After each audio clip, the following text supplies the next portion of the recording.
os estudantes e votar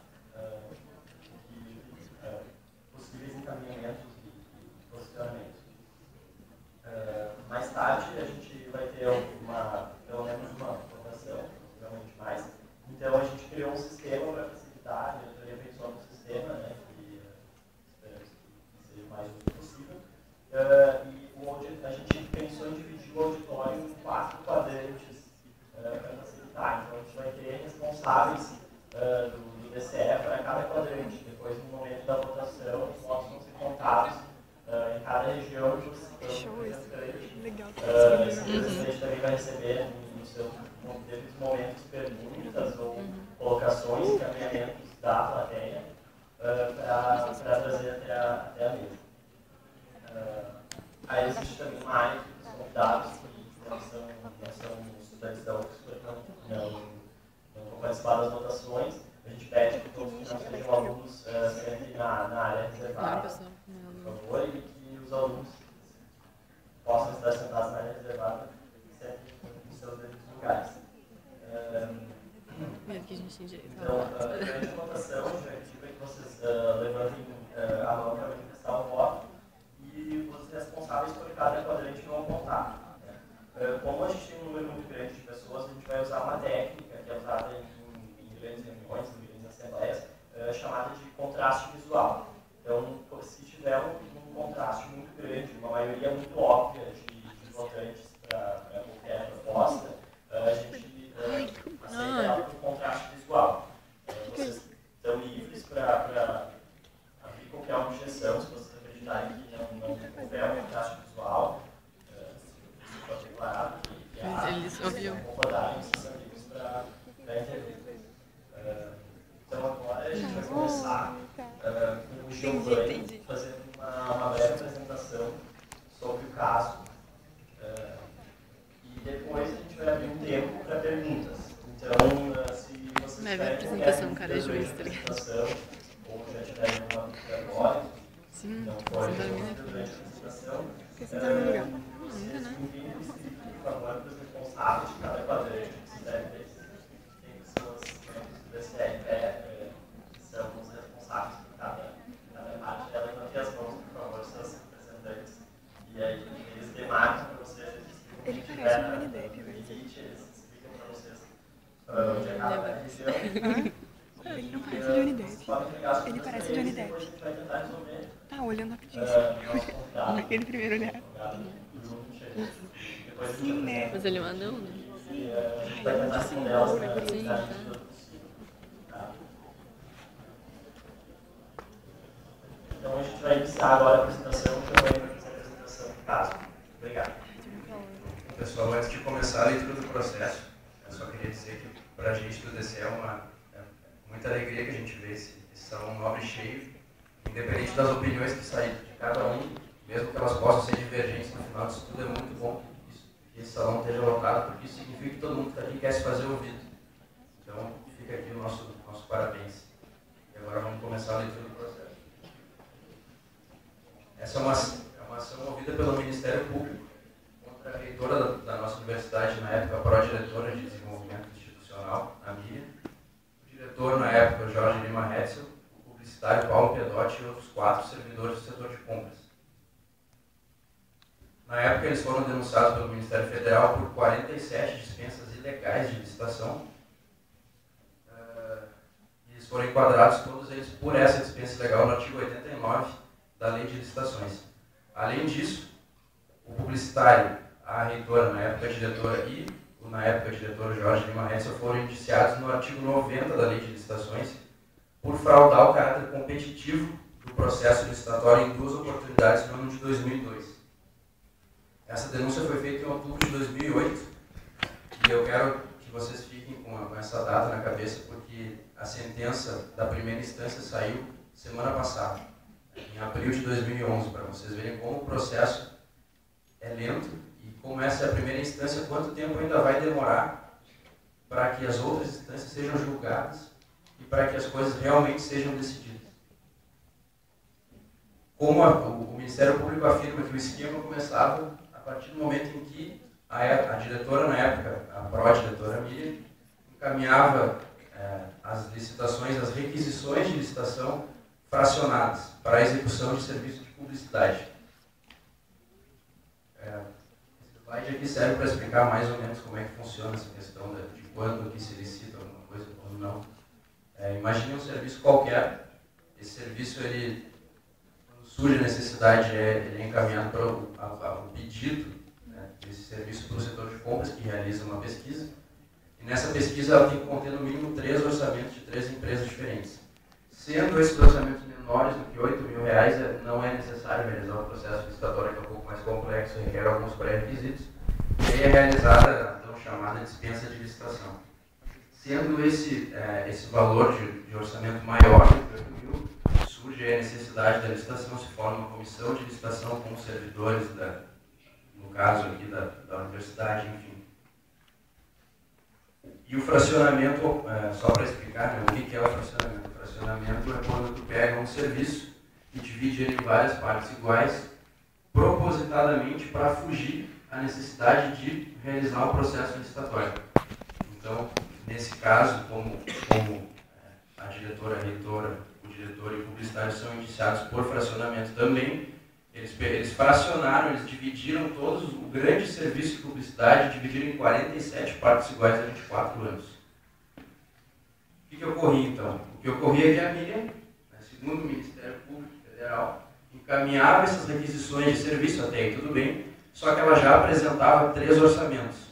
Um orçamento do publicitário, Paulo Pedotti, que por acaso era sempre o orçamento mais barato e abaixo do preço de mercado, e outros 2 orçamentos que depois se viu que eram falsos, e inclusive de parentes do próprio publicitário. Um deles era encaminhado pela mulher e o outro pelo cunhado dele, que por sinal nem trabalhava com publicidade. E assim ela influenciava e conduzia todo esse processo, fracionando também o objeto para fugir do processo licitatório.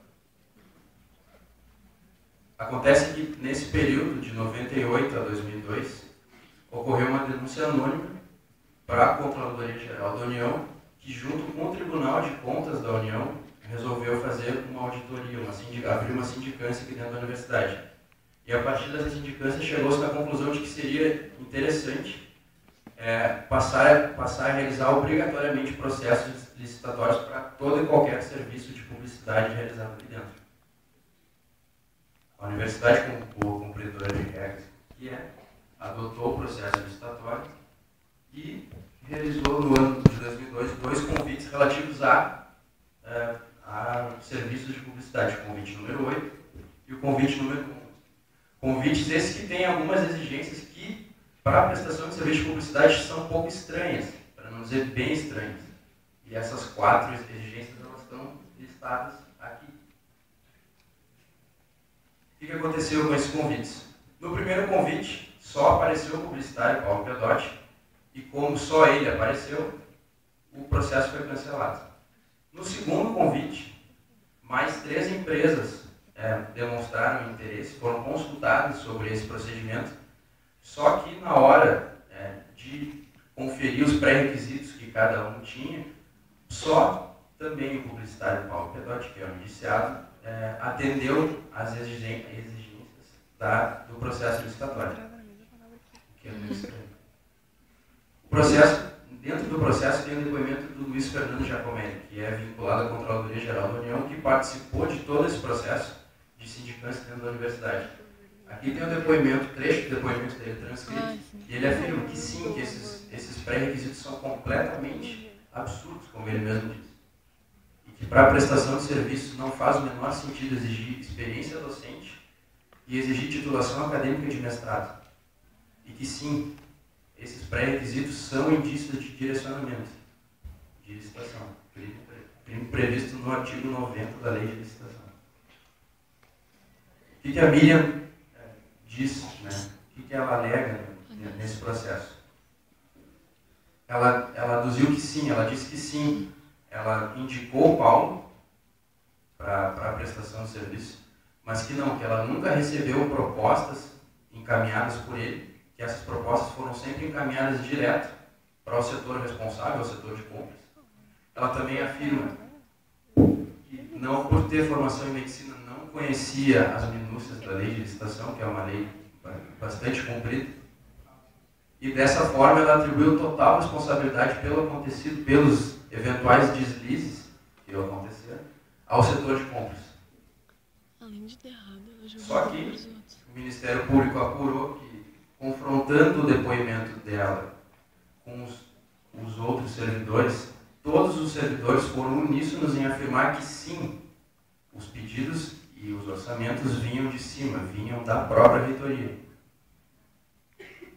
E aí confirmando a tese de que a questão toda era realizada para justamente fraudar o processo licitatório e favorecer o publicitário.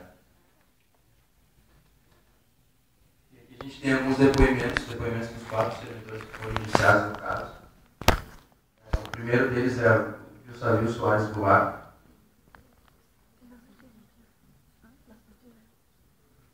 Ele afirma que o publicitário foi encaminhado pela minha, assim como todos os outros. Esse tópico, todos eles afirmam isso. E afirmou também que conversava tanto com o diretor da época quanto com a reitora, porque achava estranho que sempre era o mesmo Paulo que encaminhava as propostas e que sempre os concorrentes que ele levava junto eram os mesmos, o cunhado e a mulher. Em uma reunião,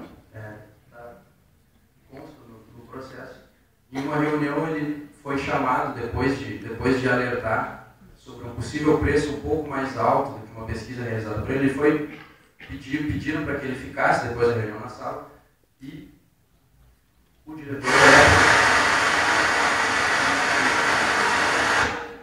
A reitora ficou brava. Sabotagem. O diretor da época perguntou se ele achava que as pessoas envolvidas na administração da universidade estavam roubando a universidade. Ele disse que não. Ele disse que só estava preocupado e alertando a direção sobre um fato que ele achava muito estranho, que ele acreditava que fosse trazer problemas para a direção e para as pessoas envolvidas. Esse depoimento foi corroborado pelo Levi Pereira Campos, outro servidor, que afirma que um dia qualquer a Miriam foi até o setor de compras, lá embaixo, e tentou exigir dele como ele deveria realizar o trabalho. De acordo com o Levi, ele afirma que ele não iria ceder às demandas da reitora e que deixaria o cargo à disposição da diretoria para ser transferido e qualquer outra coisa. 15 minutos depois, ele relata que foi chamado na sala da direção e foi destituído do cargo. E aqui a gente vê um ponto mais interessante, que, pelo visto, não são só os alunos, né, que têm pouca autonomia e pouco espaço dentro dessa universidade. Mais um depoimento da Maria Helena Amaro Hert. Ela afirmou ter sido obrigada a seguir o que era imposto por Miriam com relação aos processos envolvendo o Paulo Pedotti.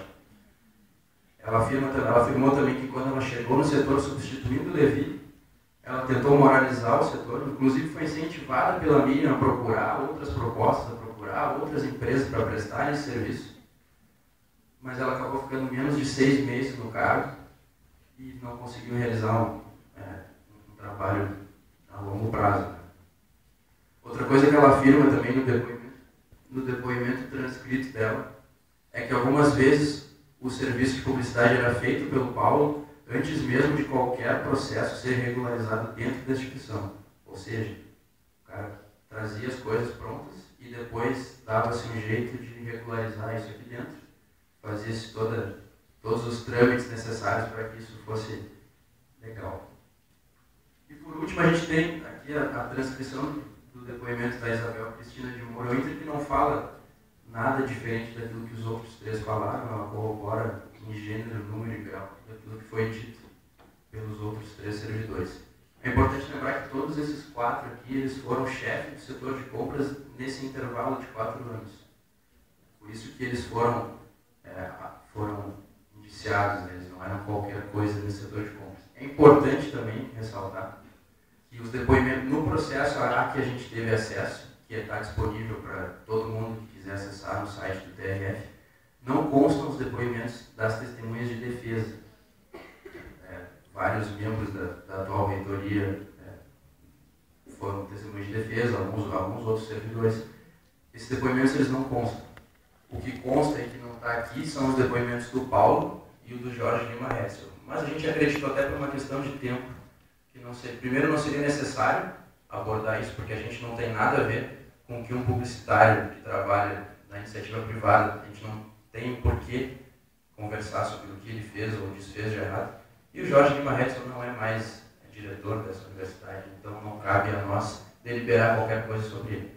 Por isso que não tem nada aqui, só para dar uma explicação, mas isso consta no processo, para quem quiser olhar. O que não atrapalha, né, como as coisas aconteceram.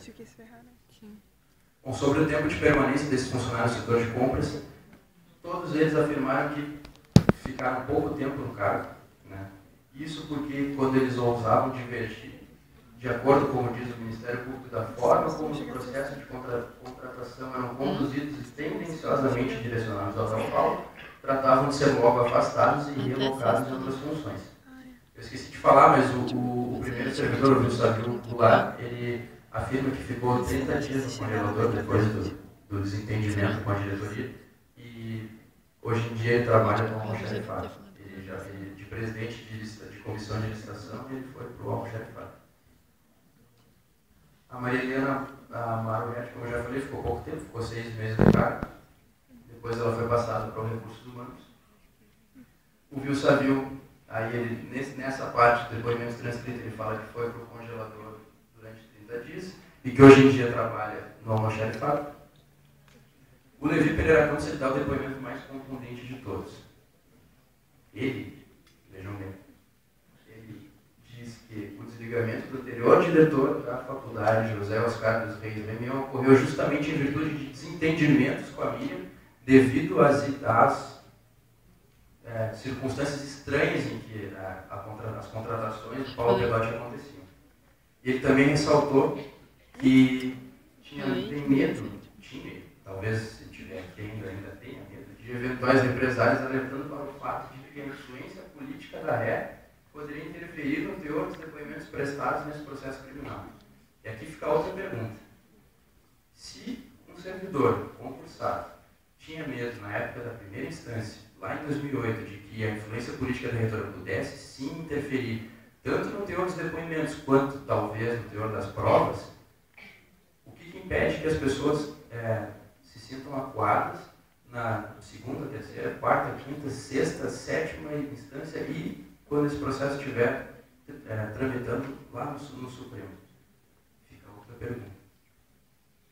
O que aconteceu com esses servidores? De acordo com o Ministério Público, os 4 réus não tinham o que fazer. Eles eram mandados a fazer o serviço e ou eles sucumbiam à fraude ou insurgiam-se, como alguns fizeram, e acabavam perdendo o cargo.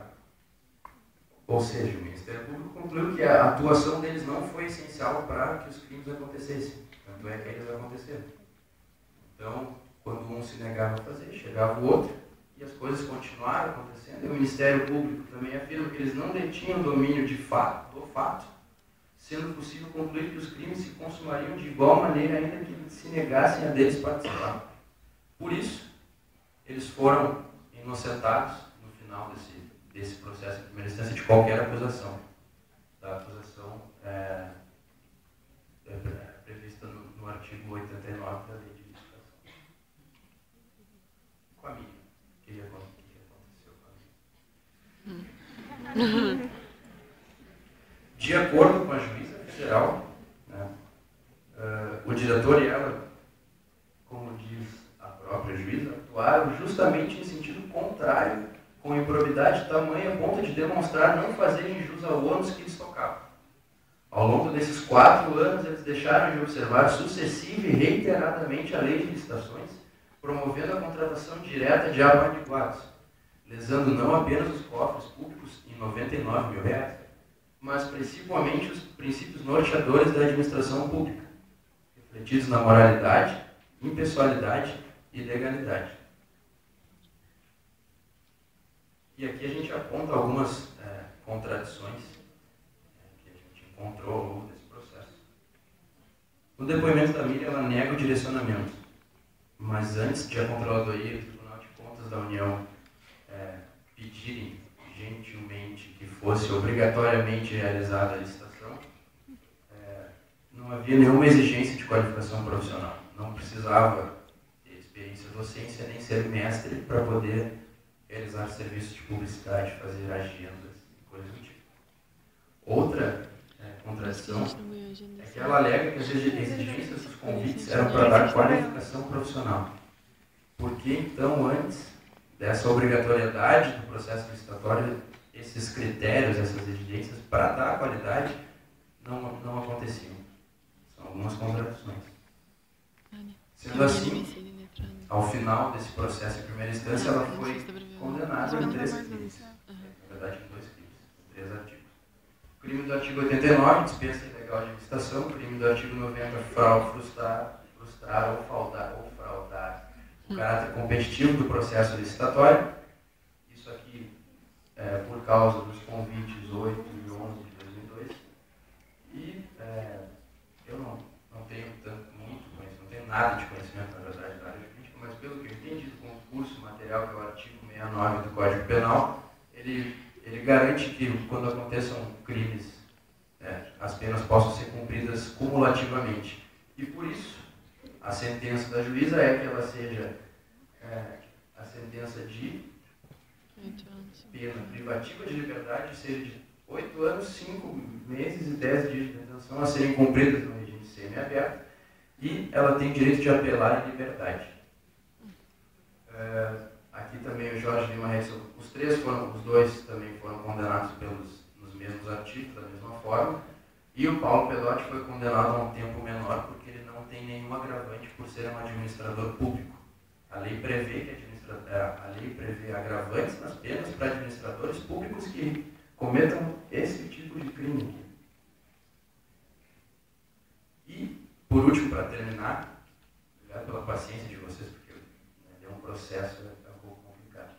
Por último, está descrito no processo esse dispositivo do Código de Processo Penal que faz com que a instituição lesada, no caso aqui a União, os cofres da União, sejam ressarcidos de alguma forma.